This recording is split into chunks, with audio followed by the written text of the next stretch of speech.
তিরমিজি শরীফের হাদিস, পয়গম্বর বলছেন আমার উম্মতের ভিতরে কোন একটা উম্মত সারা জীবনের ভিতরে একটা বার যদি আল্লাহু আকবার জবান দিয়ে প্রকাশ করে, জবানে যদি ঠোঁট নেড়ে পড়ে, আল্লাহু আকবার শব্দটি হলো আরবি ভাষা, এর বাংলা অর্থ হলো আল্লাহ মহান, আল্লাহ শ্রেষ্ঠ, আল্লাহ বড়, আল্লাহর উপরে আর কেউ নাই। এই কথাটা কোন ব্যক্তি সারা জীবনে যদি একবার পাঠ করে, নবী বলছেন ফাদাখালাল জান্নাহ, রাওয়াহু মুসলিম, সহিহ মুসলিম শরীফের হাদিস। আল্লাহ নবী বলছেন একটা বার যদি মাবুদের নামের আওয়াজ 67 বছর বয়স বেঁচে ছিল, 82 বছর বেঁচে ছিল, 78 বছর বেঁচে ছিল, সারা জীবনে মসজিদ মুখ হয়নি, আল্লাহর জমিনে সেজদায় পতিত হতে পারেনি, এমন করে তাকবীর তাহরিমা বেদে জামাতে 2 রাকাত নামাজ পড়ার সময় পায়নি। অনেক মুসলমান এমন আছে বছরে 2 বার ঈদের নামাজ হয়, 2 রাকাত করে নামাজ হয় না, 2 রাকাত করে নামাজ হয় 6 তাকবীরে, এই নামাজ পড়ার সুযোগ পায়নি ব্যবসা বাণিজ্যের কারণে। এত ব্যবসার চাপ, এত দৌড়াদৌড়ি ছোটাছুটি, যার কারণে ঈদের দিন নামাজ পড়ার সুযোগ হয়নি। রাস্তায় হোঁচট খেয়েছে, বাপরে বলে আওয়াজ তুলেছে, খয়ের মাথায় ধাক্কা খেয়েছে, নখ উল্টে গেছে, মা গো বলে চিল্লিয়েছে। এরকম বিপদে পড়ো একটা বার আল্লাহ শব্দ উচ্চারণ করেনি, আল্লাহ গো এমন শব্দ বলেনি। তবে কোন একটা ওয়াজের মজলিসে হোক বা ওয়াজ চলছিল, পাশ দিয়ে যাওয়ার পথে বক্তার কণ্ঠের আওয়াজ শুনে বক্তা বলতে বলেছে আল্লাহু আকবার, একটু বলেন। ও রাস্তা দিয়ে যাচ্ছিল, মনে ভালো লেগেছে, মসজিদে তো যেতে পারি না, রমজানে রোজা রাখতে পারি না, সকাল সন্ধ্যা কোরআন তেলাওয়াত করতে পারি না, জিকির আজকার তাসবিহ তাহলিল করতে পারি না, 5 ওয়াক্ত মসজিদে জামাতে নামাজ পড়তে পারি না, ইশরাকের নামাজ পড়তে পারি না, এমন করে চাষের নামাজ পড়তে পারি না, আওয়াবিনের নামাজ পড়তে পারি না।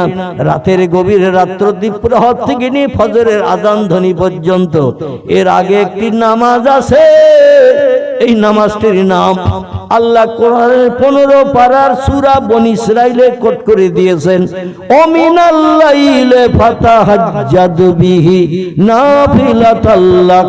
জোরে বলুন একটু আল্লাহু আকবার। কোরআন পাকের 15 পারা সূরা বনী ইসরাঈলে আল্লাহ এই নামাজটার নাম উল্লেখ করে দিয়েছেন, ওমিনাল লাইলি ফাতাহাজ্জাদ। জোরে বলুন একটু সুবহানাল্লাহ। এই নামাজটির আরবি নাম হলো তাহাজ্জুদ। কি নাম? তাহাজ্জুদ। আল্লাহ বলছেন শুধু 5 ওয়াক্ত নামাজ পড়লে আমার আপন হতে পারবে না, আমার আপন হতে গেলে বাড়তি ওভার ডিউটি দিতে হবে।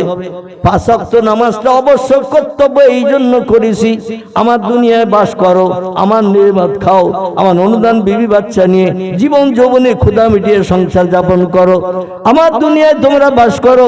এই পৃথিবীতে আমি আল্লাহ পাক তোমাদের জায়গা দিয়েছি আমার দুনিয়ায় বাস করতে। তবে শোনো, কোন মালিকের হুকুম যদি বাড়ির গোলাম চাকর মানদার না শোনে, না মানে, প্রতি মাসে মাসে 6000 টাকা মাইনে, 3 সাজ খাওয়া, বছরে 3 বার জামা কাপড়, বাড়ি একটা বাপ মাহারায় 3 বাচ্চারে রেখেছেন বাড়িতে গোলামগিরি করে, চাকর যারে বলা হয়। গরু ভেড়াগুলো ছাগলগুলো দেখতে হবে, বাজারে যাব, বাজারের মালগুলো কিনে দিয়ে বসিরহাটে যাব কিংবা কলকাতায় যাব, মালটা বাড়ি আনবি। মালিক ডেকে বলছে গোলাম রে, মালঞ্চের বাজারে যাব, বাজার করে দেব, বাজারটা বাড়ি আনবি। গোলাম বলছে আমার এখন সময় নাই। বাড়িওয়ালা বলল মাঠে ছাগলগুলো আছে, দুপুর রোদ্রে পড়ছে, ছাগল গোটা বাড়ি নিয়ে আয় কিংবা আশেপাশে যেখানে বটগাছতলা আছে সেখানে বেঁধে রাখ, দুপুর রোদ্রে ফাঁকায় রাখিস না। ও বলছে গুলি খেলা করছে, এখন যেতে পারবো না। কোন মালিক এই রকম রাখাল মানদারের মাসে মাসে 6000 টাকা মাইনে দেয়, 3 বার বছরে জামা কাপড় দেয়, 3 সাজ খেতি দেয়, যে কাজের কথা বলে গোলাম বলছে আমি এখন অন্য কাজে ব্যস্ত, গুলি খেলায় ব্যস্ত, তাস খেলায় ব্যস্ত, গাদি খেলায় ব্যস্ত, ক্রিকেট খেলায় ব্যস্ত, আমার এখন সময় নাই। বলুন তো কোন মালিক এই চাকরকে রাখবে? মালিক বলছে তোর মতো গোলামের কোনো দরকার প্রয়োজন নাই, বেরিয়ে যা ঘর থেকে, তোর চেহারা দর্শন করব না, যেখানে পারিস সেখানে যা। বলবে না? আল্লাহ কোরআন পাকের 27 পারা সূরা রহমানে এই একই তত্ত্ব কোট করেছেন আমাদের দিকে দৃষ্টি নিক্ষেপ করে। আল্লাহ বলছেন ইয়া মাশারাল জিন্নি ওয়াল ইনসি ইনিস্তাতাতুম আন তানফুযু মিন আকতারিস সামাওয়াতি ওয়াল আরদা ফানফুযু লা তানফুযুনা ইল্লা বিসুলতান। জোরে বলুন আল্লাহু আকবার। কোরআনে পাকের কত পারা বললাম? 27 পারা। আপনাদের মেমোরিতে আল্লাহ যথেষ্ট জ্ঞান দান করুন। তত্ত্বটা সঠিক উত্তর দিয়েছেন। 27 পারা একটি সূরা আল্লাহ কোট করেছেন। সূরাটির নাম হলো সূরাতুর রহমান। এই সূরা রহমানের সম্ভবত 3য় রুকুতে আল্লাহ পাক দেখে বলছেন এই দুনিয়ার জিন ইনসান দুটি জাতি, এরা হলো সব সৃষ্টির ভিতরে সেরা। আবার দুটি জাতি সেরা, এর ভিতরে আবার একটি জাতি সেরা, যাদের নাম হলো ইনসান। জোরে বলুন একটু সুবহানাল্লাহ। জিনেদের থেকে আমাদের দাম বেশি না কম? জিনেদের থেকে আমাদের দাম বেশি, কারণ লাকাদ খলাকনাল ইনসানা ফি আহসানি তাকবীব। আল্লাহ বলেন যত সৃষ্টি বানিয়েছি সব সৃষ্টির ভিতরে আমি ইনসান মানুষ জাতিকে সর্বসেরা করে বানিয়েছি। এই জন্য জিনেদের থেকেও আমাদের দাম বেশি। জেনেরা মাটির তলা দিয়ে চলতে পারে, আমরা পারি। জেনেরা পানির ভিতর দিয়ে চলতে পারে, আমরা পারি। জেনেরা শূন্যে উড়ে যেতে পারে এরোপ্লেন হেলিকপ্টারের মতো, আমরা পারি। জেনেরা পৃথিবীতে বাঁচে 2500 বছরের মতো, আমরা পারি। আমাদের বয়স গড় করা হয়েছে 60। কত বললাম? 60। 2 জনের গড় করা হয়েছে 60। তবে একজন যদি 65 বাঁচে আর একজন 55 মরবে। একজন যদি 70 বছর বাঁচে একজন 85 মরবে। একজন যদি 80 বছর বাঁচে একজন 40 মরবে। 2 জনের গড় করা হয়েছে 60 আর 60 120। কেউ যদি 80 বাঁচে তাহলে 120 হতে আর কত বাকি? 40। এই 40 বছর আরেকজন বাঁচবে, ও কিন্তু আর 60 পাবে না। এটা আল্লাহ উম্মতে মুহাম্মাদীদের জন্য গড় করে দিয়েছেন। জোরে বলুন একটু সুবহানাল্লাহ। এই জেনেরা শক্তি আমাদের থেকে অনেক গুণে বেশি হওয়া সত্ত্বেও জেনেরা সব জায়গায় পাল্লা দিয়ে মানুষের সঙ্গে লড়াই করে জয়ী হতে পারে, কারণ ওদের বয়স বেশি। 2500 বছরের মতো বাঁচে এক একটা জেন। ওরা মাটির তলা দিয়ে যেতে পারে, পানির ভিতর দিয়েও যেতে পারে, মহাশূন্যে উড়ে চলে যেতে পারে। যখন যেখানে ইচ্ছে এক মুহূর্তে পৃথিবীর এই প্রান্ত ও প্রান্তে এক মুহূর্তে ওরা উড়ে চলে যেতে পারে, যে ক্ষমতা আমাদের নাই। সব জায়গায় ওরা জয়ী, কিন্তু একটা জায়গায় জেনেরা আমাদের সঙ্গে পাল্লা দিয়ে এখনো পর্যন্ত জয়ী হতে পারেনি। ভবিষ্যতে পারবে কিনা জানি না। একটা মাত্র জায়গায় জেনেরা আমাদের কাছে দুর্বল। এই জায়গাটার নাম কি একটু কেউ বলতে পারবেন? না পারলে আমি আসি অধম। আল্লাহু আকবার। একজন কে বলেছেন? আমার একজন ভাই তথ্যটা দিয়েছেন, সঠিক তথ্য দিয়েছেন। যাই হোক, জেনারে একটা জায়গায় মানুষের সঙ্গে পাল্লা দিয়ে জয়ী হতে পারে না, সেই জায়গাটির নাম হলো আমল। মানুষ যত বেশি বেশি আমল করবে, জেন তার ধারে পাশে ঘিসবে না।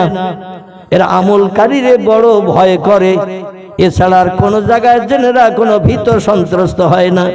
2-5টা মানুষকে একটা জেনি কাবু করে দিতে পারে, কিন্তু আমলকারী ব্যক্তির কাছে ওরা ধারে পাশে ঘেসে না। এই জায়গায় ওরা পরাস্ত। বর্তমান 21 শতাব্দীর যুগে যেখানে জেনেরা মানুষের সঙ্গে পাল্লা দিয়ে জয়ী হতে পারে না, এইখানে মানুষ এখন দুর্বল। আমল করতে গেলে ফজরের নামাজের পরে ইশরাকের নামাজ পড়তে হবে, বেলা 10টার দিকে চাশতের নামাজ পড়তে হবে, মাগরিবের নামাজের পরে আওবিনের নামাজ পড়তে হবে, রাত্র দ্বীপ্রহরের পর থেকে নিয়ে 12টার পর থেকে ভোরবেলা ফজরের আজান ধ্বনির আগ পর্যন্ত একটি নামাজ আছে, নামাজটির নাম হলো তাহাজ্জুদ। এই নামাজ কম পড়লে 4 রাকাত, ঊর্ধ্বে পড়লে 6 রাকাত, তবে প্রতিদিন একই নিয়মে পড়তে হবে। 4 রাকাত যদি পড়েন দৈনন্দিন 4, 6 রাকাত যদি পড়েন দৈনন্দিন 6।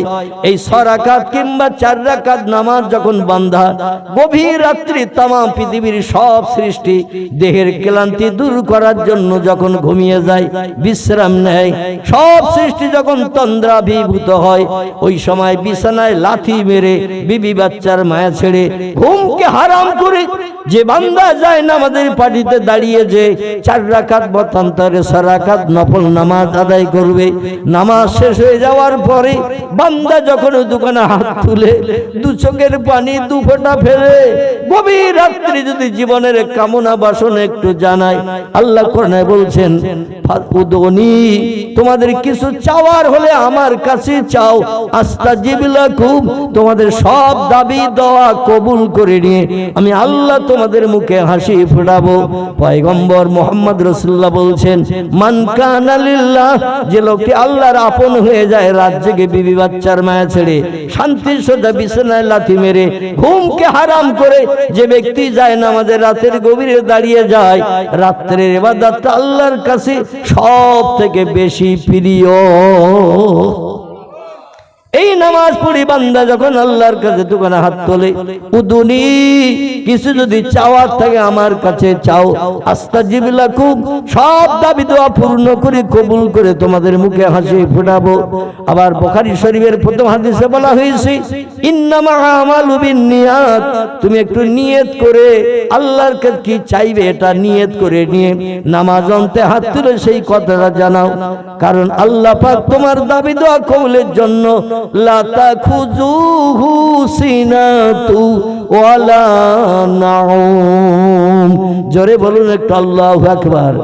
আচ্ছা, গভীর রাত্রে 1টা, 1:30, 2টোর সময় যখন আমরা বাড়িতে নামাজ আদায় করি, আল্লাহ বোধহয় আমাদের বিবি বাচ্চার মতো এরকম ঘুমিয়ে থাকে তো নাকি? আল্লাহ আমাদের বিবি বাচ্চা যেমন ঘুমিয়ে আছে, পাশ থেকে উঠে দিয়ে নামাজ পড়ছি আমরা, আল্লাহ ও সময় ঘুমাইতো নাকি? আয়াতুল কুরসির ভিতরে আল্লাহ তথ্য দিয়েছেন, আল্লাহু লা ইলাহা ইল্লা হুয়াল হাইয়ুল কাইয়ুম লা তাখুযুহু সিনাতু ওয়ালা নাউম। জোরে বলুন আমিন। আল্লাহ বলেন, আমি সেই মহান প্রভু আল্লাহ, আমি ছাড়া আর কোন স্রষ্টা মালিক কেউ নাই। লা তাখুযুহু সিনাতু ওয়ালা নাউম, আমার জীবনে কোনোদিন ঘুম লাগে না, ইচ্ছা করো আমি ঘুমাই না, আমি খাই না, পেশাব করি না, পায়খানা করি না, অতীতে ছিলাম পবিত্র, বর্তমানে আছি পবিত্র, ভবিষ্যতে আমি আল্লাহ পায়খানা করব। আছে এরকম? আল্লাহ তিনি পেশাবও করেন না, পায়খানাও করেন না, জীবনে কোনোদিন তিনি ঘুমান না। তিনি বলেন, সব সৃষ্টি পাঠিয়েছে আমি পৃথিবীতে রাতের বেলা দিনের বেলা বিশ্রাম নেব, ঘুমাবো, আর সৃষ্টির আমার নাম ধরে ধরে ডাকবে, আল্লাহ, রহমান, রহিম, গফফার, করিম, সাত্তার, জব্বার, কাউহার, আউয়াল, আখির, জাহির, বাতিন, এইভাবে আমার নাম ধরে ধরে ডাকবে, আর আমি ঘুমিয়ে থাকবো এলাকার মেম্বার, প্রধান, এমএলএ এর মতো। তাহলে বান্দাদের জীবনের দুঃখের জন্য সাহায্য করবে কে? বিপদে সাহায্য করবে কে? বান্দার মুখে হাসি ফুটাবে কে? এই জন্য অতীতের জীবনে ঘুমাইনি, বর্তমানেও ঘুমাচ্ছি না, ভবিষ্যতেও ঘুমাবো না। টিউবওয়েল দেখেছেন? টিউবওয়েল রাস্তার ধারে পাইপ পোতা, টিউবওয়েল আছে না পাড়ায় পাড়ায়? সরকার দেয়, কোনো ব্যক্তি বাড়িতে ব্যক্তিগত নিজস্ব টিউবওয়েল পোতে। আচ্ছা, টিউবওয়েলের মাথায় বেকা হাতল আছে না? আচ্ছা, এখন টিউবওয়েলের কাছে যদি বলে 3 দিন পানি খাইনি, পিপাসায় কাতর, আর থাকতে পারছি না, এ কল তোর ভিতরে হাজার হাজার কলসি পানি আছে, 2 গ্লাস দে। টিউবওয়েলের কাছে যদি মাথা খুঁটে মরেন, ওখানে পাকা পাইপের গায়ে কিংবা যে টিওয়ালের মাথার যে পোর্শনটা আছে ওখানে যে মাথা ঠুকে ঘুনি বেরিয়ে করে দেন, পানি এক গ্লাস দেবে তো দেবে? আল্লাহ বলছেন তোমাকে একটু ব্যবহার করতে হবে, হাতল চাপতে হবে, ঠিক কিনা? পানি আছে হাজার হাজার কলসি, একটু হাতল চাপো, অনর্গল পানি বেরিয়ে যাবে, পানি সাপ্লাই হবে। আল্লাহ বলছেন চুপ করে বসে থাকলে হবে না, আমার কাছে সাহায্য চাইতে হবে। বান্দা এক হাতে এগিয়ে আসলে আমি আল্লাহ তোমার জন্য দু হাত এগিয়ে যাই। জোরে বলুন একটু সুবহানাল্লাহ। এই জন্য আল্লাহর কাছে চাইতে হবে। পয়গম্বর বলছেন মান কানা লিল্লাহ, যে লোকটি আল্লাহর আপন হয়ে যায়, কানাল্লাহু লাহু, আল্লাহ তার আপন হয়ে যায়। ওয়া কুল্লা শাইইন ইয়ানফাউন নাস, পৃথিবীতে যত সৃষ্টি আছে সব সৃষ্টি ওই মানুষের বন্ধু হয়ে যায়, যার কাছে যেটা চায়। আল্লাহর আপন হয়ে গেলে আল্লাহ আপনার আপন হয়ে যাবে। আল্লাহ যখন আপনার আপন হবে, আল্লাহ শুধু সৃষ্টি জীবকে একটু হুকুম করে দেবেন, বান্দা যখন যেটা তোদের মাধ্যম দিয়ে চায় সঙ্গে সঙ্গে সেটা দিয়ে বান্দারে খুশি করবি। আমার সৃষ্টির সেরা জীব বান্দা 24 ঘন্টা আমার নামের জপ জিকির করে, আমার নামে তাসবিহ পড়ে, রাস্তায় চলে সুবহানাল্লাহ পড়ে, রাস্তায় চলে আলহামদুলিল্লাহ পড়ে, কোনো গান শোনে না, গানের কলি পড়ে না, রাতের বেলা ঘুমিয়ে যায়, ঘুম না আসা পর্যন্ত আমার নামের জিকির করতে করতে ঘুমিয়ে যায়। আর সেই বান্দা বিপদগ্রস্ত থাকবে, আমি আল্লাহটা পছন্দ করি না।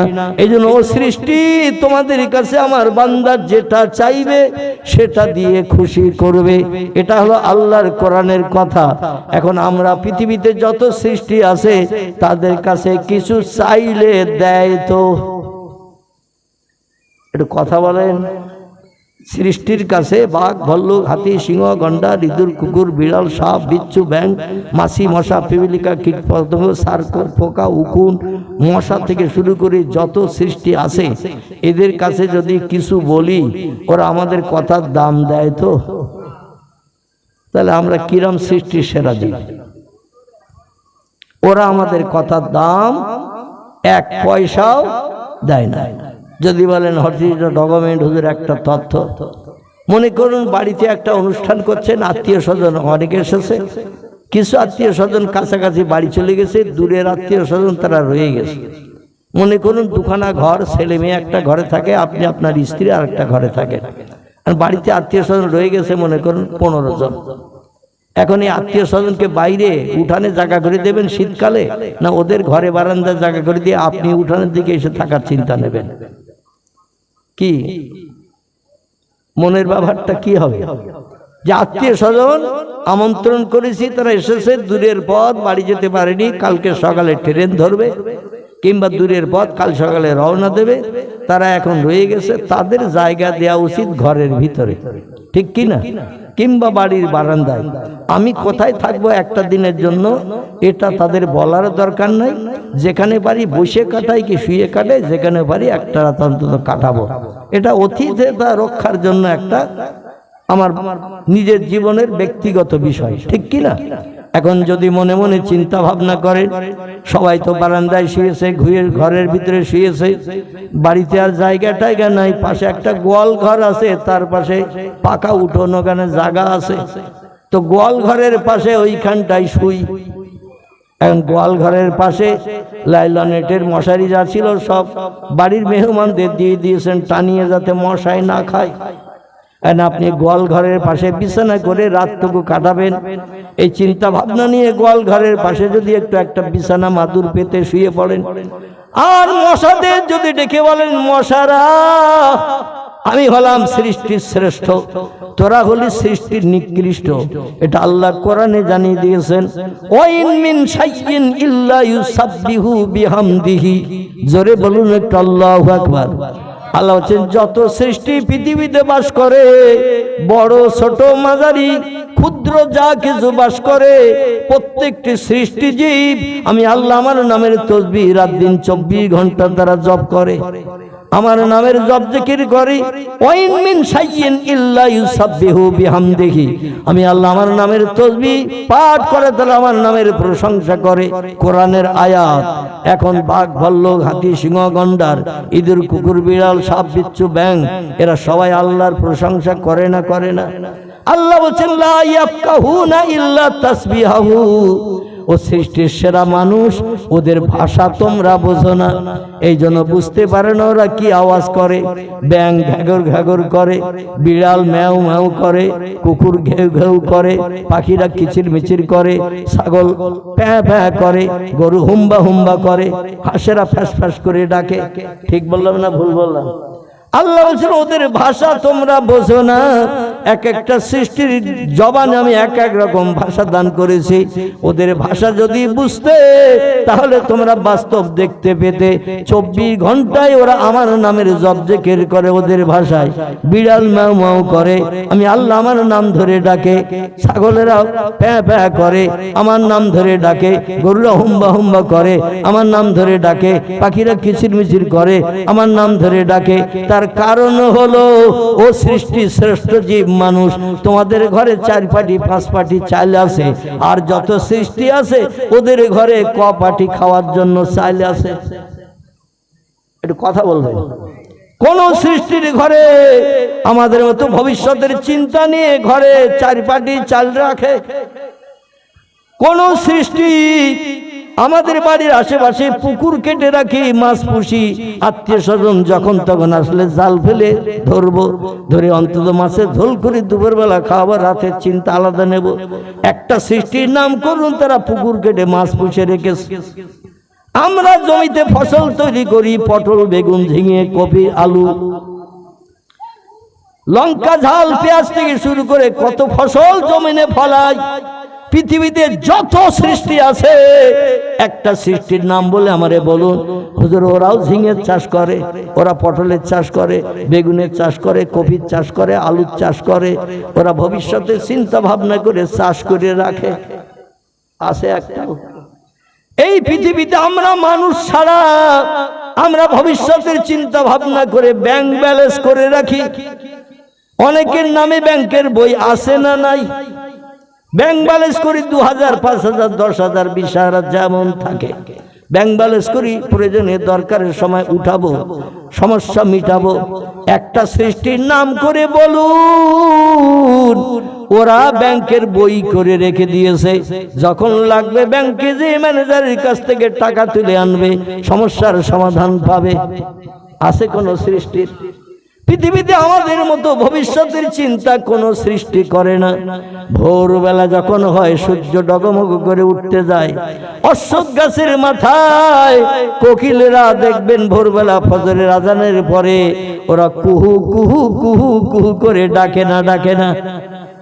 কোকিল বলে আল্লাহ আমার গায়ের রং কালো, কাকের গায়ের রঙও কালো, কিন্তু আমার চোখ দুটো করেছো লাল, এই জন্য কোনো পাখি আমারে দেখে পছন্দ করে না। দিনের আলো পেলেই ওরা বাসা থেকে বেরিয়ে যায় খাদ্য অন্বেষণের জন্য। আর তাদের ভাষায় আল্লাহ আল্লাহ নামের জপ জিকির করতে করতে ওই যে কা কা কা করে, পাখিরা কিচিরমিচির করে, ওরা কারো নামে স্মরণ করে না, ওরা ডাকে তাদের ভাষায় আল্লাহকে। কোকিল বলে আল্লাহ ভোর হয়ে সকাল হচ্ছে মানে আমার বিপদের সংকেত দেখা দিচ্ছে, সারাদিন আমার ঝোপের ভিতরে থাকতে হবে, বাইরে বেরোলে শালিকেরা কাকেরা ফিঙে পাখিরা আমার এসে ঠকরিয়ে ঠকরিয়ে প্রাণ নাশ করবে, আমার চোখ লাল, ওরা দেখতে পায় না। আল্লাহ এই ভোরবেলা তাই তোমার নামের স্মরণ করি, আল্লাহু আল্লাহ আল্লাহু আল্লাহ। সকলে আমার সঙ্গে একটু পড়েন, আল্লাহু আল্লাহ আল্লাহু আল্লাহ আল্লাহু আল্লাহ আল্লাহু আল্লাহ আল্লাহু আল্লাহ। আমরা বুঝি কুহু কুহু, ওরা বলে আল্লাহ আল্লাহ। ওদের জবানে পড়ে কাক আর কোকিল এরা দেখতে একই রকম, কিন্তু কোকিলের চোখ দুটো লাল বলে ও গাছের মাথায় বসে বসে সকালের ফর্সা আলো যখন দেখতে পাওয়া যায়, দেখে বলে আল্লাহ বাইরে তো বেরোনো যাবে না, অন্য পাখিদের মতো খাদ্য তালাশ করতে যেতে পারবো না, এখানেই আমারে লুকিয়ে থাকতে হবে সারাদিন। আল্লাহ সারা রাত আমি বিশ্রাম করছিলাম গাছের ডালে পাতার পাশে, সকাল হয়েছে এখন তো আমার ঝোপের ভিতরে চলে যেতে হবে, কিন্তু সারাদিন কি না খেয়ে থাকবো গো আল্লাহ? সারাদিন সূর্য অস্তমিত পর্যন্ত আমি কি না খেয়ে অনাহারা থাকবো? প্রতিদিন দৈনন্দিন আমার কি নফল রোজা রাখতে হবে। আল্লাহ দিনের আলোয় তো বাইরে বেরোতে পারবে না, ঠকরাবে সব পাখিরা, আমার উপায় কি হবে সারাদিন? আল্লাহ বলে আমার সৃষ্টি পাখি, ইয়া আইয়ুহাত তাইর, এ পাখি শোন, গতকাল রাতের বেলা যে ডালে বসেছিলি ওই ডালের কাঁচা ফলটা দেখে তোর খাবার উপযুক্ত ছিল না, ফলের পাশেই বসেছিলি সারা রাত, এই ভোর হয়ে গেছে একটু আফসাদও বেরিয়েছে, ওই ফলটার দিকে একটু তাকিয়ে দেখ। ভোরবেলা অনেক সৃষ্টি ঘুমিয়ে আছে, শান্তির ঘুমে, আরামের ঘুমে, আর আমার নামের জপ করছিস, আল্লাহ আল্লাহ বলে ডাকছিস, আমি আল্লাহ তোরে সারাদিন অনাহারা করে রাখবো। আমি আল্লাহ পছন্দ করি না যে ফলটা গতকাল কাঁচা ছিল, রাতের ভিতরে এমন একটা টাইম আমি আল্লাহ রেখেছি, সেই টাইমটা যখন হয় দু পাতার গাছ চার পাতা হয়ে যায়, ছোট্ট ফলটা একটু মোটা হয়, হয় না হয় না, কাঁচা ফল পেকে যায়, দিনের বেলা পাকে না, যা পাকে সব রাতের বেলা একটা সময়ে পাকে। জোরে বলুন একটু সুবহানাল্লাহ। বোঝা যাচ্ছে তো নাকি? যদি অসুবিধা হয় নক করবেন, আমি আরো ভেঙে বোঝানোর চেষ্টা করব। যদি আপনার ব্রেন মগজে না ঢোকে তাহলে আরো ভেঙে বাংলা করে বলার চেষ্টা করব, আর যদি বুঝতে পারেন আলহামদুলিল্লাহ। আল্লাহ বলছেন যে ফলটা গতকাল কাঁচা ছিল, আজকের রাতের ভিতরে এমন একটা টাইম আমি নির্ধারণ করে রেখেছি, ওই টাইমটা যেই হয় কাঁচা ফলটা তখন পেকে যায়। একটা গরু যখন ফুটবল মাঠে কোনো বা মাঠে যখন খোঁটা মেরে গোজ মেরে গলায় দড়ি দিয়ে বাঁধা হয়, সমস্ত দড়ি ভর খেয়ে খেয়ে সারাদিন ওর উদর পূর্ণ করার চেষ্টা চালায়, যত সময় পর্যন্ত কামড় দিলে মাটির গোড়া থেকে ঘাসটা কেটে নেওয়া যায় তত সময় পর্যন্ত গরু ছাগল কেটে কেটে খায় না। সন্ধ্যাবেলা বাড়ির মালিক যখন গরুটারে বাড়ি নিয়ে আসে, ছাগল ভেড়াটারে বাড়ি নিয়ে আসে, ছাগল ভেড়াটা চিন্তা করতে করতে আসে, হায় রে সারাদিন কামড়িয়ে কামড়িয়ে খেলাম, একটা ঘাস দুবার তিনবার করে কামড়িয়ে খেলাম, মাটি সমান করে রাখে আসলাম, বাড়ির মালিক তো বেয়াদব নাচার, আমারে কাল আবার ওই জায়গায় যে বেঁধে দেবে যেখানে আজকে সারাদিন পড়ে পড়ে ঘাস কামড়ে কামড়ে খেয়েছি, কালকে তো আর ঘাসের আগা কিছু পাবো না, কিভাবে অনাহারা থাকবো আগামী কালকের রাতের পরে সকালবেলা। আল্লাহ বলছেন ওয়ালা তাহজান ওয়ালা তাখাফ, ও আমার সৃষ্টি তোমরা চিন্তা ভাবনা করিও না, ওই যে আমার নামের জপ জিকির করছো, তাসবিহ পড়ছো, এতেই আমি আল্লাহ খুশি। রাতের ভিতরে এমন একটা সময় রেখেছি তোমার গাল দিয়ে কেটে খাওয়া ঘাসটা আবার হাফ ইঞ্চি বাড়িয়ে দেব, কালকের উদর পুণ্যের জন্য। ঘাস লম্বা করে দেয় কে? চাষি করে না? চাষি করে তো নাকি? এ ঘাস লম্বা করেন তিনি, সব সৃষ্টির মালিক যিনি। জোরে বলুন একটু আমিন, আর একটু জোরে বলুন আমিন। আল্লাহ বলছেন 5 পাটি চাল আছে তোমার, ব্যাংকের টাকা আছে তোমার, খেতে ফসল আছে তোমার, পুকুরে মাছ আছে তোমার, এই জন্য 24 ঘন্টায় ও বান্দা তুমি আমার নামের জপ একটা বারও করো না, আমার জমিনে একটু কপাল ঠাকিয়ে নাকে খর লাগিয়ে ও বান্দা আমার নামে তাসবিহ সুবহানা রাব্বিয়াল আলা, সুবহানা রাব্বিয়াল আলা।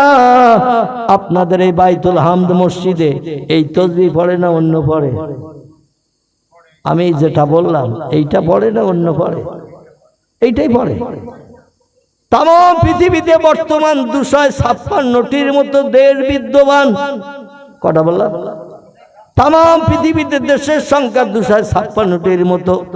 Japan, German, England, Holland, Poland, Italy, Brazil, Thailand, Singapore, Burma, Rangoon, Hindustan, Pakistan, Afghanistan, Iraq, Iran, Kuwait, Jordan, Arab, পারস্য, তুরস্ক, Libya, Nigeria, Indonesia, Malaysia, Sri Lanka, Burma, Tajikistan, Kazakhstan, Balochistan, Azerbaijan, Armenia, Saudi Arab, Arab আমিরশাহী, শাম, Syria, Morocco, Yemen, Bulgaria, Jordan, তুরস্ক থেকে শুরু করে মিশর থেকে শুরু করে পৃথিবীতে 256টির মতো দেশ বিদ্যমান। পৃথিবীতে এমন কোন দেশ নাই যেখানে মুসলমানেরা বাস করে না। এই জন্য কবি আল্লামা ইকবাল বলেছেন, আরবে আমি, ভারতে আমি, চীনে আমার নাইকো ঘর, চীনে আমার নাইকো পর, বিশ্ব জোড়া মুসলিম আমি, সারা বিশ্বে বেঁধেছি ঘর। একটু জোরে বলা যাবে না সুবহানাল্লাহ? বিশ্ববিখ্যাত কবি আল্লামা ইকবাল তিনি এই তথ্যটি দিয়েছেন, আরবে আমি, ভারতে আমি, চীনে আমার নাইকো পর, বিশ্ব জোড়া মুসলিম আমি, সারা বিশ্বে বেঁধেছি ঘর। পৃথিবীতে বর্তমান যত দেশ আছে সব দেশে মুসলমানেরা বসবাস করছে, কিন্তু পৃথিবীতে এমন অনেক দেশ আছে যে দেশে হিন্দু নাই, জৈন নাই, শিখ নাই, বৌদ্ধ নাই, ইহুদি নাই, খ্রিস্টান নাই, কোল নাই, ভিল নাই, নাগা নাই, খাসা নাই, মুন্ডা নাই, আর্য নাই, অনার্য নাই, আদিবাসী নাই, সাঁওতালিরও নাম নিশানা গন্ধ নাই। অনেক দেশ আছে যে দেশে হিন্দুরা নাই, শিখেরা নাই, বৌদ্ধরা নাই, ইহুদি নাই, খ্রিস্টান নাই, কোল নাই, ভিল নাই, নাগা নাই, খাসা নাই, মুন্ডা নাই, আর্য নাই, অনার্য নাই, আদিবাসী নাই, সাঁওতালি নাই, কোন ধর্মাবলম্বী নাই। কিন্তু মুসলমান এমন একটা জাতি সব দেশে বাস করছে। জোরে বলুন একটু সুবহানাল্লাহ। আচ্ছা, মুসলমান যদি সব দেশে বাস করে, সে দেশে মসজিদ আছে না নাই? মুসলমান যে দেশে বাস করে সে দেশে মসজিদের দরকার আছে না নাই? কারণ আল্লাহ কোরআনে জানিয়েছেন, ওয়াবুদুল্লাহ, আমি আল্লাহ আমার ইবাদত বন্দেগী উপাসনা করো, আমার নামের তাসবিহ জপ করো, আমার ইবাদত করো। নবীজি হাদিস শরীফে জানিয়েছেন, আফজালুল ইবাদাতি ইবাদাতুস সালাহ, ইবাদতের ভিতরে সবথেকে উত্তম ইবাদতের নাম হলো নামাজ। নামাজের উপরে আর কোনো ইবাদত নাই নাই নাই। এই জন্য মুসলমান যদি কেউ হয়, মুসলমান বাচ্চা যদি মায়ের উদর থেকে জন্ম নেয়, বয়স প্রাপ্ত হওয়ার পর থেকে ছেলেদের বয়স প্রাপ্ত হলো, ফতোয়ার কিতাবে লিপিবদ্ধ হয়েছে, যখন থেকে ছেলেদের রাতের বেলা স্বপ্ন দোষ হয়, এই স্বপ্ন দোষ হওয়া মানে ছেলেটা সাবালক হয়েছে। মেয়েদের প্রাপ্তা বয়স্কার নিদর্শন শরীয়তের ফতোয়ায় লিখেছে, যেখানে মেয়েরা প্রতি মাসে মাসে যে একটা নাপাকি হয়, ইংরেজিতে তারে মেন্সে বলে, আরবিতে তারে হায়েজ বলে, বাংলায় তারে ঋতুবতী বলে। যখন থেকে মেয়েদের প্রতি মাসে এই রোগটা 3-4 দিনের হয়, যাকে আরবিতে হায়েজ বলা হয়, ইংরেজিতে তারে মেন্স বলে, বাংলায় তারে ঋতু বলা হয়, এইটা যখন মেয়েদের শুরু হয়ে যাবে, ওই সময় থেকে মেয়েরা কিন্তু প্রাপ্তবয়স্কা সাব্যস্ত হলো। ছেলেরা প্রাপ্তবয়স্ক হলো, স্বপ্নদোষ হওয়ার কারণে ওইখান থেকে তার জন্য মরণের দিন পর্যন্ত 5 ওয়াক্ত নামাজ অবশ্য কর্তব্য, ফরজ। মেয়েরা যেখান থেকে নাপাকি শুরু হলো, এইখান থেকে সাবালিকা হয়ে গেল, এইখান থেকে মরণের দিন পর্যন্ত মেয়েদেরও 5 ওয়াক্ত নামাজ অবশ্য কর্তব্য, ফরজ। তো মেয়েদের জন্য একটু ছাড় দিয়ে দিয়েছেন যে কদিন নাপাকি থাকবে প্রতি মাসে, 3 দিন, 4 দিন বা 5 দিন, ওই কদিন আল্লাহ তাদের তাকফিফ করে নামাজ মাফ করে দিয়েছে। তোমার শরীর নাপাক, আমার ইবাদত করতে হবে না, কারণ পবিত্র দেহ ছাড়া আমি আল্লাহ ইবাদত পছন্দ করি না। এখন পৃথিবীতে যত দেশ, সব দেশের মসজিদে সেজদায় যে একই তাসবিহ, ঠিক বললাম না ভুল বললাম? সব দেশের মসজিদে, এমনকি মসজিদে নববী, যে মসজিদে নামাজ আদায় করলে 1 রাকাতে 50,000 রাকাত নামাজ পড়ার সব পাওয়া যায়। পৃথিবীতে সব থেকে সেরা মসজিদ যেটি, যার নাম হলো মসজিদে হারাম। কি নাম বললাম? মসজিদে হারাম।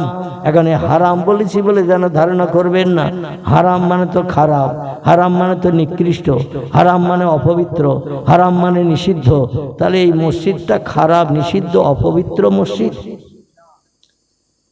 কোরআন পাকের 15 পারায় আল্লাহ পাক তথ্য কোট করে দিয়ে আমাদের মগজ সাফ করে দিয়েছেন। আমি যদি আপনাদের কাছে বলি সুদ খাওয়া কি হারাম, যদি বলি মদ খাওয়া কি হারাম, বেবিচারি করা কি হারাম, মানুষ মার্ডার করা কি হারাম, এমন করে অবৈধ মেয়েদের নিয়ে গার্ডেনে পিকনিক স্পটে বসে ফুচকা খাওয়ানো কি, এটা সব হারাম। অবৈধ মেয়ের নিয়ে কোথাও কোনো জায়গায় নিভৃতে নির্জনে যে বাদাম ভাজা ফুচকা খাওয়ানো যাবে না। তবে বিবাহিতা স্ত্রী যদি হয় যেখানে ইচ্ছা সেখানে নিয়ে যেতে পারবেন, শরীয়তে বাধা নাই। কিন্তু এখন বিয়ে কেউ করতে চায় না, বিয়ের আগে কিছুদিন একটু খেলে নেওয়ার চেষ্টা করে। জোরে বলুন একটু নাউজুবিল্লাহ। আমার ভাইরা খুব ভালো করে বুঝবেন, আল্লাহর পয়গম্বর মুহাম্মদ রাসূলুল্লাহ তিরমিজি শরীফের হাদিসে জানিয়েছেন, কোন ব্যক্তি যখন তাকবীর তাহরিমা বেঁধে নামাজে দাঁড়িয়ে গেল, ইমাম সাহেব সূরা কেরাত শেষ করলো, আলহামদুলিল্লাহ সূরা তো প্রথমেই পড়তে হবে, কারণ সূরা ফাতিহা ছাড়া নামাজ আল্লাহর দরবারে গ্রহণীয় হবে না। এরপরে যে কোনো একটা সূরা আপনি পাঠ করবেন, করে আপনি নামাজ আদায় করবেন। রুকুতে গেলেন সুবহানা রাব্বিয়াল আযীম, সুবহানা রাব্বিয়াল আযীম 3 বার 5 বার পড়লেন। আবার সামি আল্লাহু লিমান হামিদা বলে উঠে গেলেন। তারপরে আল্লাহু আকবার বলে সেজদায় গেলেন। সেজদায় যখন গেলেন ওই সময় 2 চোখের পাশে 2টো হাত রাখতে হয়, যাতে চোখের চাউনি বাইরের কোনো দিকে না যায়। 2 চোখের পাশে 2টো হাত রেখে সেজদায় যেতে হবে, আড়াল করে রাখতে হবে চোখ।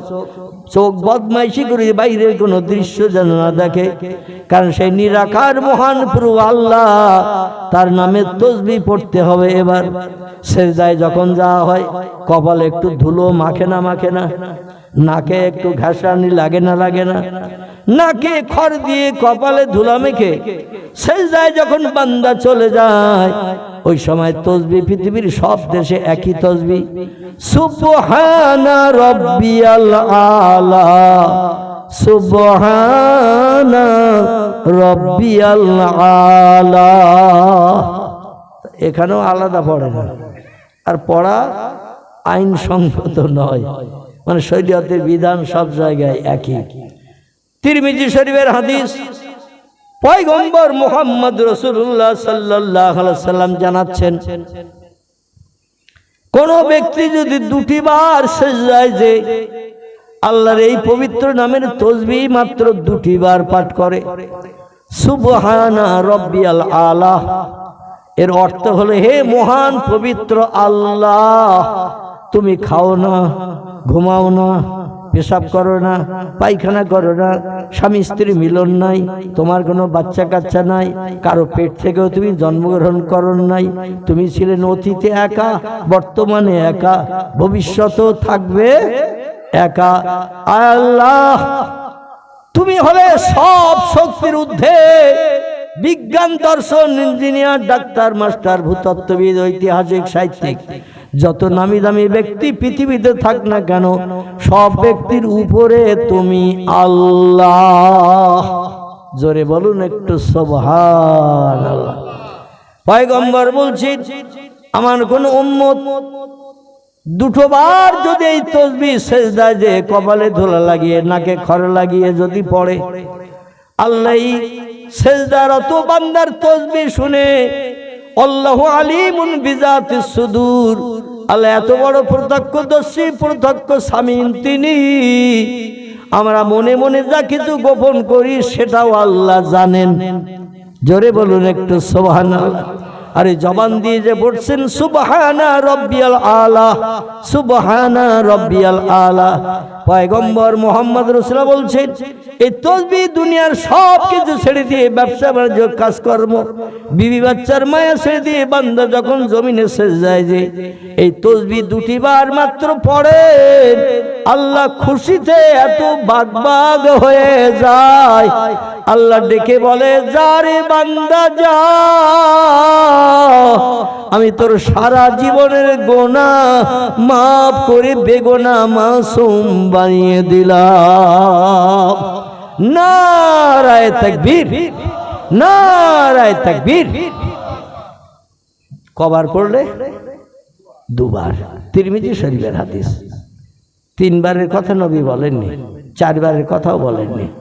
পয়গম্বর বলছে দুটোবার যদি এই তাসবিহটা পড়ে আল্লাহ বান্দার উপরে এত খুশিতে বাগবাগ হয়ে যায়, আল্লাহ খুশি রাখতে না পেরে ডেকে বলে যা রে বান্দা যা, আমি তোর সারা জীবনের গুনাহ মাফ করে দিয়ে বেগুনাহ মাসুম বানিয়ে দিলাম।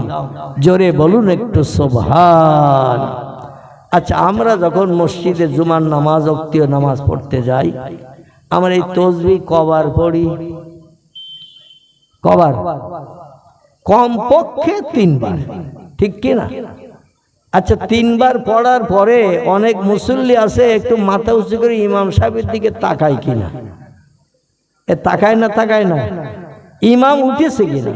কারণ আল্লাহ কোরআনে জানাচ্ছেন অরকাউ মার রাকিন ওয়াসজুদু মাস সাজিদিন।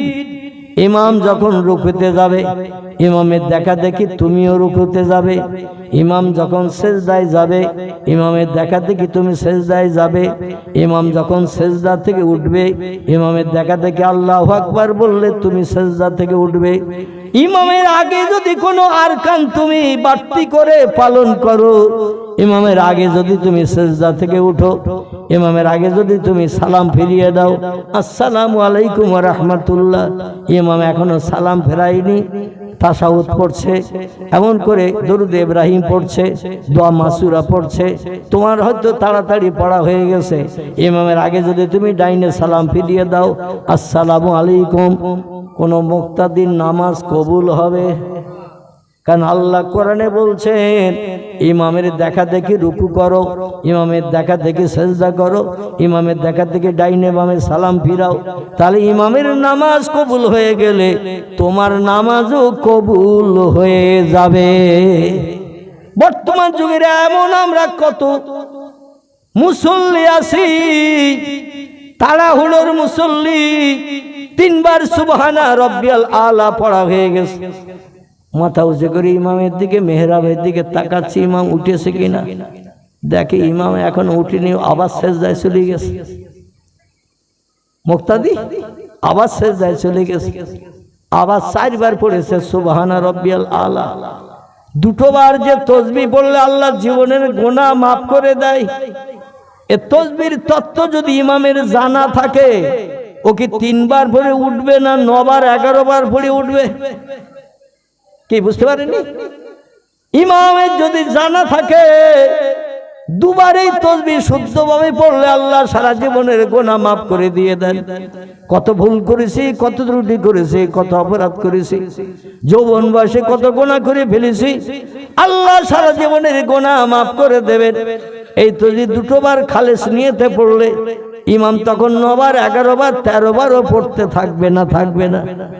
ও মুসল্লি, ব্যস্ত মুসল্লি, ও দ্বিতীয়বার সেজদা যে 4 বার পড়েছে সুবহানা রব্বিয়াল আলা 4 বার পড়ে নিয়েছে, আবার মাথা উঁচু করে দেখে ইমামের দিকে, দেখে ইমাম তখনও সেজদায় রয়েছে, বলে ইমাম মরে গেল নাকি সেজদায় যেয়ে? আমি দুবার, একবার, 3 বার, একবার, 4 বার, 4 আর 3 7 বার তাসবিহ পড়লাম। তারপরে দ্বিতীয়বার উঠলাম, উঠে দেখি ইমাম এখনো হাঁসের মতো মাথা নিচু করে দিয়েছে। তাহলে ইমাম মনে হয় যে সেজদায় যে মরে গেছে, ও আর উঠবে না। জোরে বলুন একটু নাউজুবিল্লাহ।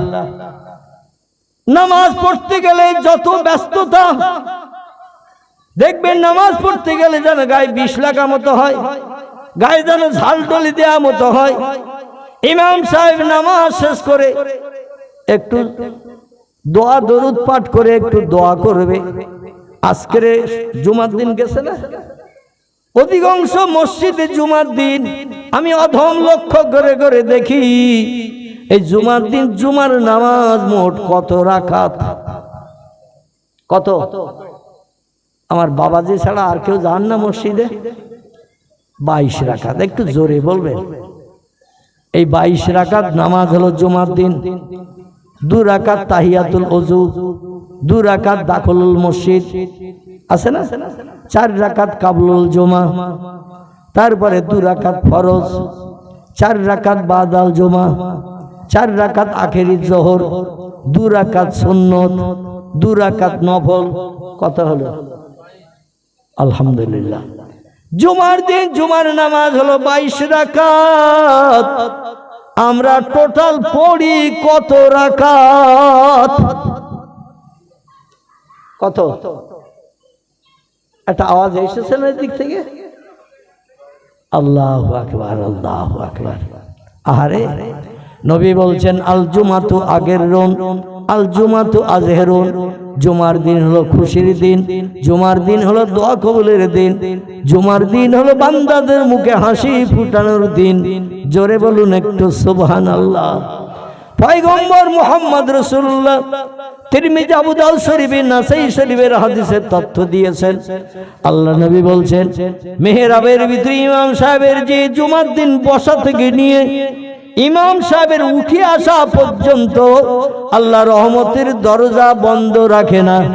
জুমার দিন আল্লাহ পাক রহমতের দরজা ইমামের নামাজ শেষ করে উঠে আসা পর্যন্ত খুলে দিয়ে রাখেন।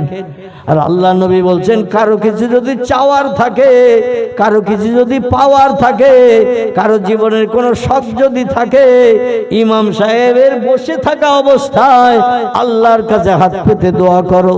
ইমামের ওসিলা করে আল্লাহ পাক মেহরাবে ইমামের বসা থেকে নিয়ে উঠে আসা পর্যন্ত আল্লাহ সব মুসল্লিদের দোয়া কবুল করে জীবনের শখ শান্তি মিটিয়ে দিয়ে মুখে হাসি ফুটিয়ে থাকে। কিন্তু বর্তমান একবিংশ শতাব্দীর যুগে আমার মনে হয় 90% জন মানুষ ইমামের দোয়ায়ও পর্যন্ত শরীক হয় না। ঠিক বললাম না ভুল বললাম? চাচা আপন পরাণ বাসা। কোন রকমে 2 রাকাত ফরজ নামাজ যেই হয়ে যায় সঙ্গে সঙ্গে জুতো খোঁজার পালা শুরু হয়। ঠিক না ভুল? যদি একটু বাদাল জুমা, আখেরি জোহর, জুমা সুন্নত যদি পড়তে যাই, সময় একটু লেট হবে, বাইরে বেরিয়ে দেখবো আমার জুতো আর নাই। মসজিদ এখন চুরির কারখানা তৈরি হয়ে গেছে। নাউজুবিল্লাহি মিন জালিক। চাচা ভাইপোদের যে জিজ্ঞাসা করে নাতিদের, এখানে কি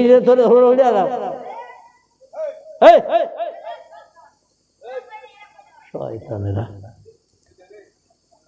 আমার ভাইরা, চাচাকে ভাইপোরা বলছে চাচা একটু দাঁড়ান, দেখি সবাই জুতো পাই দিয়ে হেঁটে চলে যাক।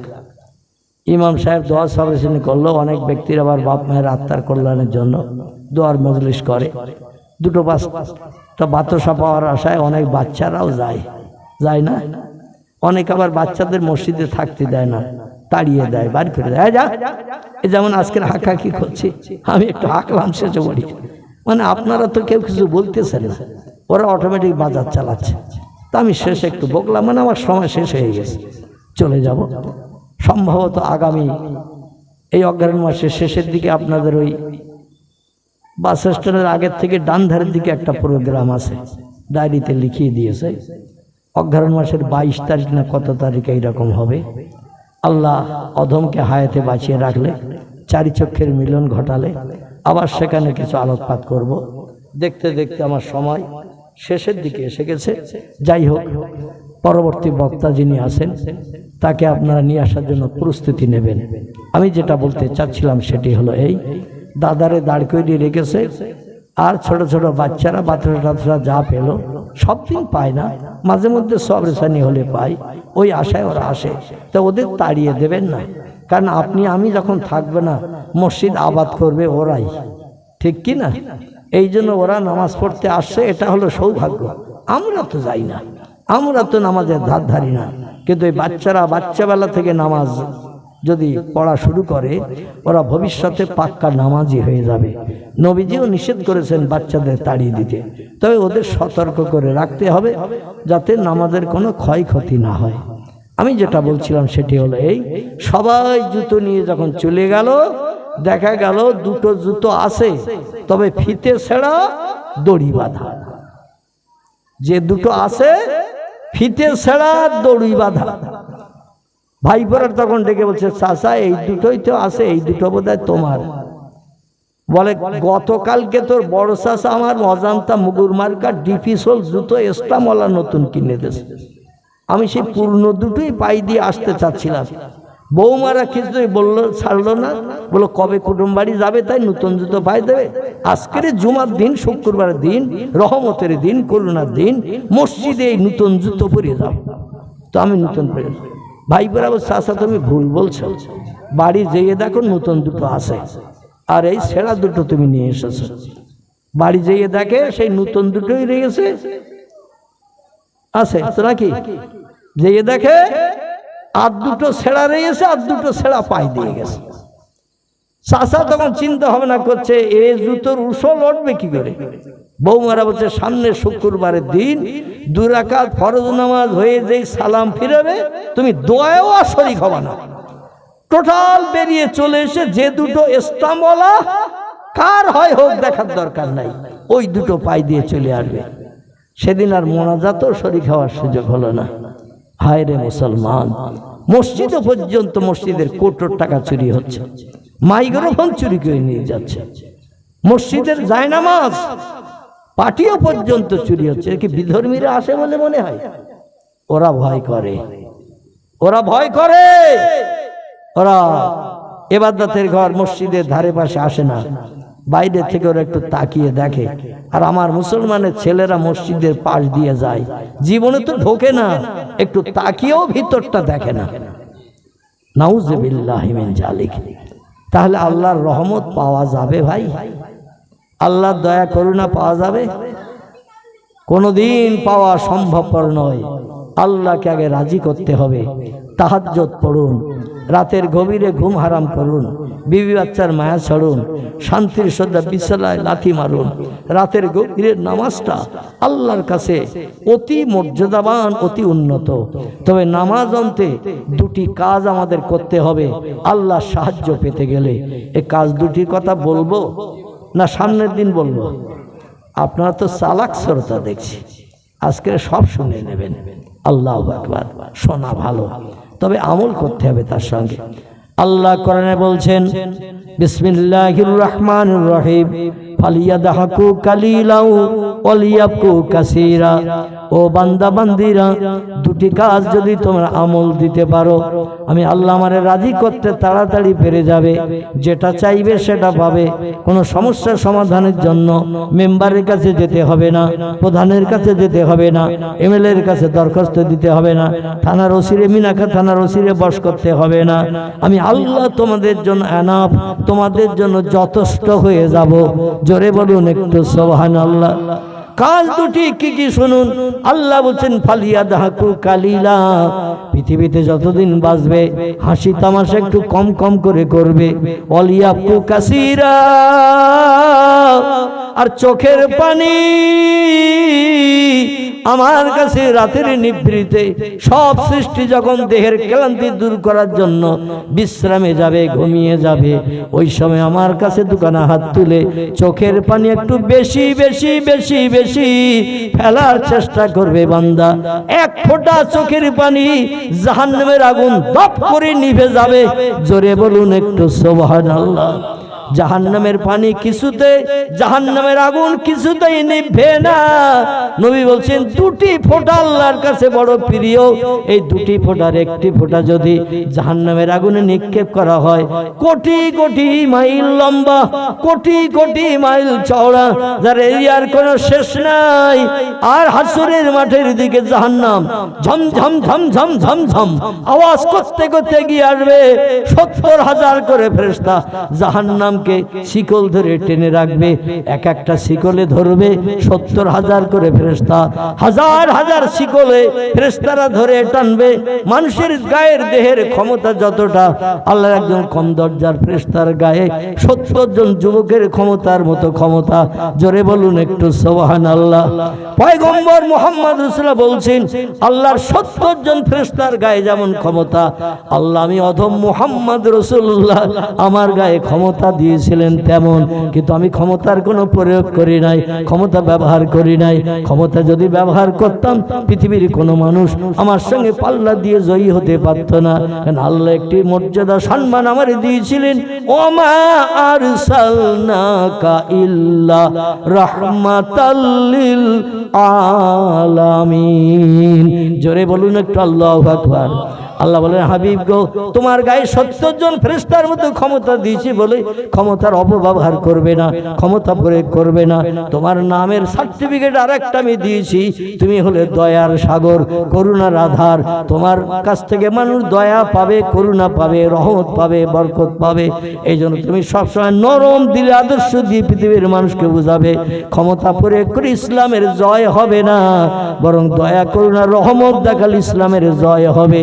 জোরে বলুন একটু সুবহানাল্লাহ। আল্লাহ বলেন, পৃথিবীতে হাসো কম আর কাঁদো বেশি। আমি চৈতলের মুসলমান ভাইদের কাছে জিজ্ঞাসাবাদ করব, বর্তমানে আমাদের হাসি বেশি না কান্না বেশি? আমাদের বর্তমানে হাসি বেশি।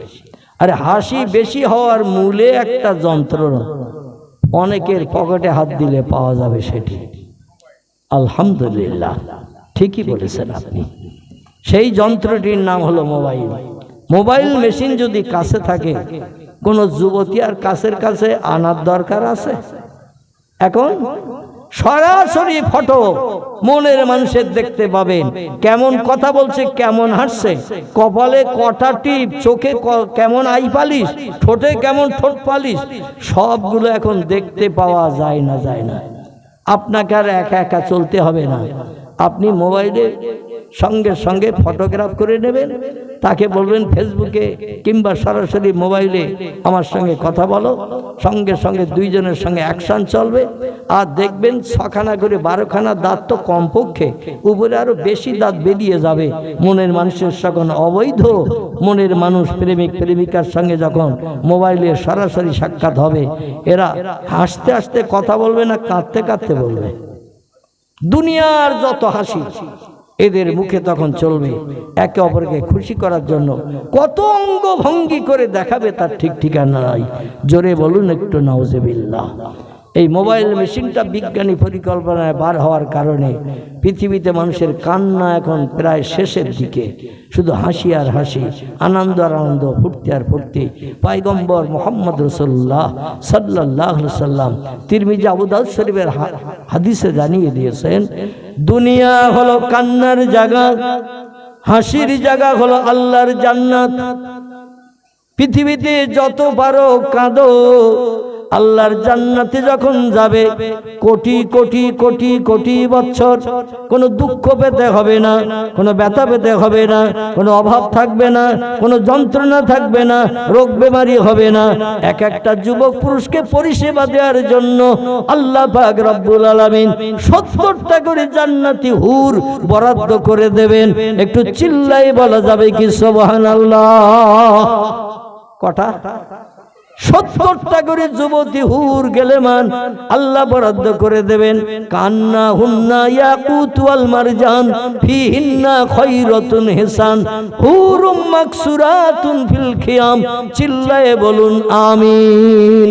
আল্লাহ কোরআনে সূরা রহমানের ভিতরে হুরেদের বর্ণনা করে দিয়েছেন। এই বর্ণনা যদি একবার বাংলা কোরআনের তরজমা আপনি পড়েন, বাংলা তরজমার কোরআন পড়েন, রাতের বেলার ঘুম হবে না, আনন্দে আত্মহারা হওয়ার কারণে। এই মেয়েদের বয়স করা হবে জান্নাতের ভিতরে 18 বছরের যুবতী। লক্ষ বছর পেরিয়ে গেল ওই যুবতী নারীর চেহারা 19 দেখাবে না, 17 দেখাবে না, একই কোয়ালিটির ফেস কাটিং থাকবে। জোরে বলুন একটু সুবহানাল্লাহ। আর জান্নাতি পুরুষ যারা জান্নাতে যাবে, 82 বছরের বুড়ো দুনিয়া থেকে মৃত্যুবরণ করেছে, 97 বছর কেউ বা বেঁচেছে, কেউ বা 72 বছর দুনিয়ায় বেঁচে দুনিয়া থেকে বিদায় নিয়েছেন। আল্লাহ কবর থেকে যে যেমন বয়সের আপনি মরেছেন তেমন বয়সের আপনাকে উঠানো হবে কবর থেকে, হাসরের মাঠে ওই বয়সের নিয়ে যাওয়া হবে। আমলনামা মিজানের দাড়ি পাল্লায় চাপানোর পরে ওয়াকিমুল ওয়াজনা বিল কিসতি ওয়ালা তুকসিরুল মিজান, সেখানে কোনো পক্ষপাতিত্ব করা হবে না। কে শেখ সৈয়দ পাঠান, কার চেহারা নায়ক মার্কা, আল্লাহ তারে বাড়তি ফ্যাসিলিটি দেবে না। আবার কে কয়লার মতো কালো ঠোঁট কাটা চোখ একটা কানা, আল্লাহ তারে বাড়তি বিপদেও ফেলবেন না। যে যেমন আমল নিয়ে যাবে আল্লাহ সূক্ষ্ম তুলা দণ্ডের বিচার করবেন। যে যেমনটা কর্ম করে যাবে তেমন কর্মের প্রতিদান তারে দেয়া হবে। তবে যে বয়সের মানুষ আপনি মারা যাবেন ওই বয়সের মানুষ করে হাসর উঠানো হবে। আপনার নসিবে আমার নসিবে যদি আল্লাহ জান্নাত হালাল বানান, বলেন ইজহাবিলাল জান্নাত, ও বান্দা আমলনামার থলি তোমার ভালো, নেকির দিকে মনিকাটা ঝুঁকে গেছে, প্রেমিক বান্দা বান্দি হিসাবে সাব্যস্ত হয়েছো, ইজহাবিলাল জান্নাত, জান্নাতের দরজার দিকে গিয়ে যাও। আল্লাহর রহমতের ফেরেশতারা, দয়া করুণার ফেরেশতারা নতুন জামাইয়ের মতো কদর করে মহব্বত করে ভালোবেসে, যেদিন প্রথম ছেলে বিয়ে করতে আসে শালি শালারা বাড়ির দিকে নিয়ে যে অনেক আনন্দ ফুর্তি করে না ভালো যত্ন খাতির বিয়ের দিন জামাইরে করে না এমন যেমন করে তার থেকে কোটি কোটি গুণে বেশি যত্ন খাতির করবেন জান্নাতের হুর গেলে মানেরা। আল্লাহর রহমতের ফেরেশতারা সঙ্গে করে নতুন জামাইয়ের মতো জান্নাতের দরজায় নিয়ে চলে যাবে। যে বলে উদখুল বাবাকা ইয়াখি, এই দরজা দিয়ে ভিতরে ঢুকুন, এই দরজাটা আপনার জন্য বরাদ্দ। এখন জান্নাতের দরজা লকআপ করা লাগানো রয়েছে, দরজা আপনার খুলতে হবে। আল্লাহ নবী বলছেন as-সালাতু মিফতাহুল জান্নাহ, জান্নাতের দরজার চাবি হলো নামাজ, নামাজ, নামাজ। 5 ওয়াক্ত নামাজ দৈনন্দিন মসজিদে মসজিদে আযান দেয়, 1 ওয়াক্তও শরীক হতে পারলাম না, নামাজ যদি আদায় না করি দরজার সামনে যে দরজার ঠেলা মারলে কি খুলবে? দরজা যদি টানা হেঁচড়া করেন খুলবে? আমার ভাইরা দরজার সামনে দাঁড়িয়েছেন, জান্নাতের দরজার সামনে, গেট দেখে আনন্দে আত্মহারা, ভিতরে তাহলে আর কত দর্শনীয় জিনিস আছে আপনি চিন্তা ভাবনা করতে পারবেন না বাইরের থেকে। এই জান্নাতের দরজা যদি খুলতে হয় আমলের চাবি লাগবে, এই চাবিটির নাম হলো নামাজ। এজন্য আমি যুবক ভাইদের কাছে অনুরোধ করি, এতদিন যা চলে গেছে আল্লাহর জান্নাতের বাসিন্দা যদি হতে চান, 70টা যুবতী হুরগেলেমান নারী আপনার তোয়াজ খাতিরের জন্য বরাদ্দ হবে, পরিসেবিকা হিসাবে দায়িত্ব পালন করবে। সেটা যদি নসিবে জুটাতে চান, যে কোনো জিনিস মনে মনে ধারণা করবেন, হুরগেলেমানরা খানচাই করে সেটা এনে আপনার সামনে বরাদ্দ করে দিয়ে দেবেন। আর বলে কুলু কুলু ইয়া জাউজি, ও প্রাণের স্বামী, আপনার জন্য আল্লাহর তরফ থেকে বরাদ্দ হয়েছে। মনে মনে এইরকম জিনিস খাওয়ার ইচ্ছা করছিলেন। আল্লাহু আলিমুন বিজাতিস সুদূর, আল্লাহ বান্দার অন্তরের গোপন খবরও রাখেন। তাই আপনি মনে মনে চিন্তা করছেন এইরকম খাবার যদি একটা হতো ভালো হতো। আল্লাহতে আমাদের দিয়ে তোমার আপনার সামনে পরিবেশন করার দায়িত্ব পালন করেছেন। যত পারেন খাবেন, পয়সা দিয়ে কিনতে হবে না, বাজারে যে বাজার করতে হবে না, মেয়েদের দিয়ে রান্না করতে হবে না। আল্লাহ শুধু বলবেন কোন ফায়াকুন, সঙ্গে সঙ্গে সেটা হয়ে যাবে। জোরে বলুন একটু সুবহানাল্লাহ। যত পারেন পেট ভরে খাবেন, ফ্রি পয়সার মাল। সলিমউদ্দিন চাচা যদি বড় লোক থাকে, 3টি ইটভাটা রয়েছে, 4টে বড় বড় জলকর রয়েছে, 5টা বাস রয়েছে, কথার কথা বলছি, 5টা বাস রয়েছে, কোটি কোটি টাকা ব্যাংক ব্যালেন্স রয়েছে, মালঞ্চ বাজারে কাপড়ের দোকান, 3খানা বড় বড় দোকান, আবরণী আছে না, এই রকম বড় বড় দোকান 3টে রয়েছে। এই রকম একটা লোক যদি মারা যায়, ও লোকের ধরুন 3টে কি 4টে ছেলে আছে, তারা 4 ভাই মিলে বললো, বাপ বড় লোক, জায়গা জমি ব্যাংক ব্যালেন্স, দোকানপাট আমাদের জন্য রেখে গেছে, খানাটা ছোট করলে লোকের কাছে বদনাম শুনতে হবে, খানাটা একটু বড় করা হোক। বলে কিভাবে কি করা হবে? বলে সকাল 10টা থেকে খাওয়া শুরু, সন্ধ্যা পর্যন্ত একটা না খেতে দেয়া হবে, যে যত পারে খাক, খাওয়ায় কোনো বাধা বিঘ্ন নাই। চালাক লোক যারা আছে ফার্স্ট হবে একবার যেয়ে বসবে, মাঝখানের দিকে আর একবার খাবে, শেষ বেলার দিকে যখন লাস্ট সব দেবে মাগরিবের সময় আর একবার বসে কিছুটা খেয়ে নেবে। খেয়ে হাউ হাউ করতে করতে বাড়ি যখন গেল, বিবি বলছে রাত 9টা বেজে গেছে, খেয়ে দিয়ে সব সারাদিন কাজকর্মে ব্যস্ত ছিলাম। স্বামী বলছে কাল দুপুর পর্যন্ত আর লাগবে না। বলে রাত্রি নাই, না খাও না খাওয়া, তো কাল দুপুর পর্যন্ত লাগবে না। বলছে চাচার খানা 3বার অ্যাকশন করেছি, প্রথম সবে একবার বইছি, দুপুর বেলার দিকে আর একবার বইছি, আর শেষ সবে আর একবার বইছি। কেউ আমারে বারণও করেনি, নিষেধ করেনি যে তুমি একবার খেয়েছো কি 2বার খেয়েছো আর খেয়েও না। মানে যে যত পেরেছে টেনেছে। এই জন্য আমিও 3বার অ্যাকশন করতে ভুল করিনি, কাল দুপুর পর্যন্ত লাগবে না।